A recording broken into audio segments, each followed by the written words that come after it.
And good morning. All right, let's look at this kitchen. Now, this is not my kitchen. This is just a picture of a kitchen that I found online. It's kind of messy, isn't it? Yeah. Look at these statements and one question that we have over here. So, number one, the kitchen needs to be cleaned. Who made this mess? Help me clean the kitchen. This place looks like a pigsty. I don't even know if I spelled sty right, but I think I did. All right, those are four different questions or four different statements, aren't they? And they portray four different types of information. The first question, or not question, but the first statement is just that. It's a statement. It's a declarative statement. We're going to be talking about the four different types of sentences. Declarative. Now, the word declarative has the word declare. And declare just means to say something. Just to declare it, just bam. This is it. I'm just telling you. It's a piece of information. It's a declaration. Okay? So a declarative sentence is the kitchen needs to be cleaned. I'm just telling you. Right? I'm just declaring it. Number two is interrogative. Who made this mess?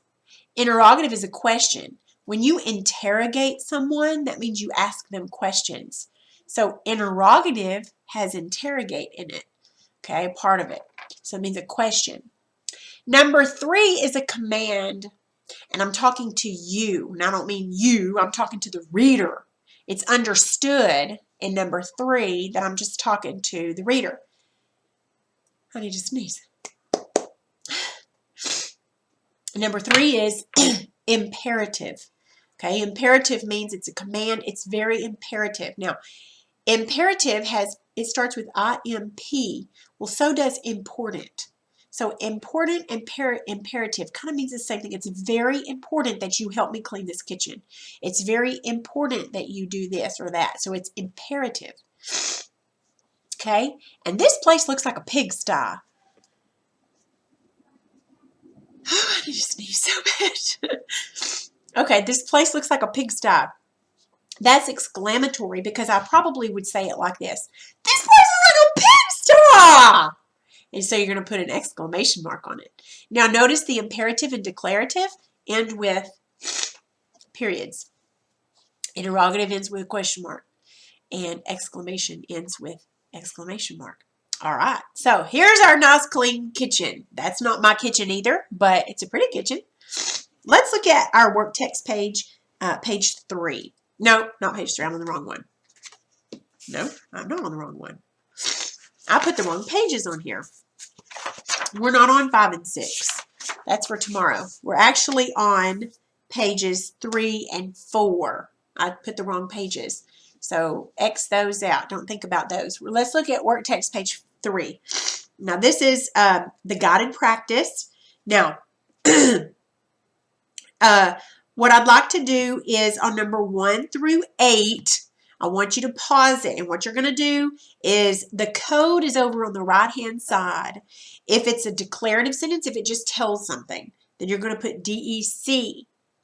If it's an interrogative and ask a question, you're going to put INT. If it's imperative and it gives a command, you're going to put IMP. And if it's exclamatory, you're going to put EXC. So that's not the only thing you have to do. The other thing you have to do is at the end of each one of those sentences, you've got to put the right punctuation. Okay? So pause it right quick while you work on that guided practice on page 3, and then we'll work it out.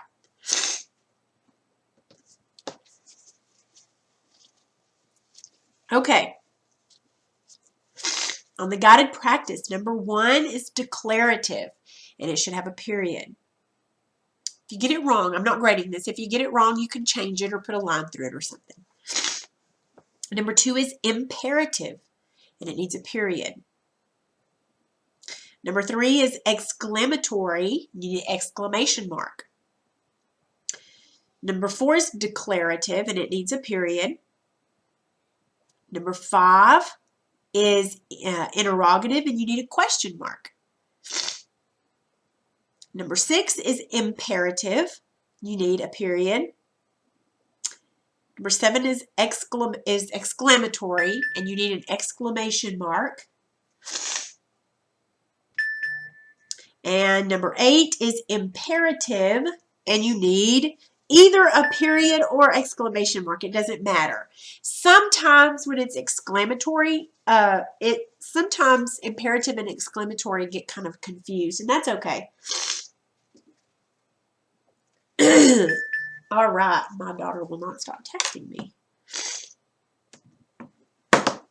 All right, now let's look at number 9 and 10. And what we're going to do on number 9 and 10 is we're going to change a declarative sentence into an interrogative, and then we're going to change interrogative into a declarative.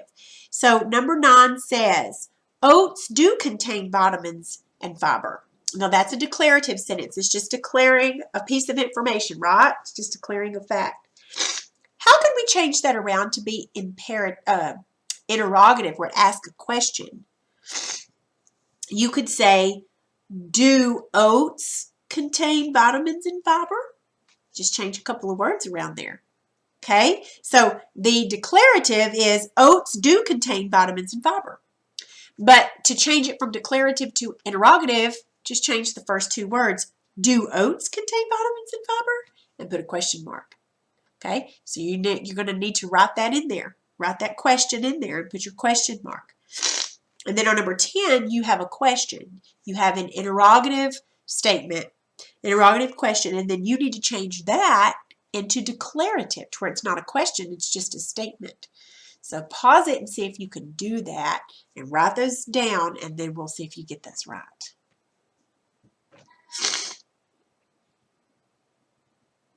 Okay, so on number 9, you should have written, do oats contain vitamins and fiber, with a question mark. Number 10, you should have written, oats are good for our bodies, period. Okay, so you had a question and you had to change it into a statement. Okay, I hope you understand that. All right, so what you're going to do, your assignment is to do page 4. Okay, you're going to do 1 through 11. The apply and write.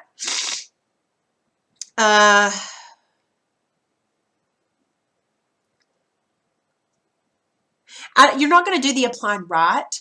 I want to see first how well you understand it. If I see that you have any trouble with it, then I'll have you do the apply and write later, okay? So just do 1 through 11 for the types of sentences. If you need any help, let me know, okay? All right, that's all your lesson for the day.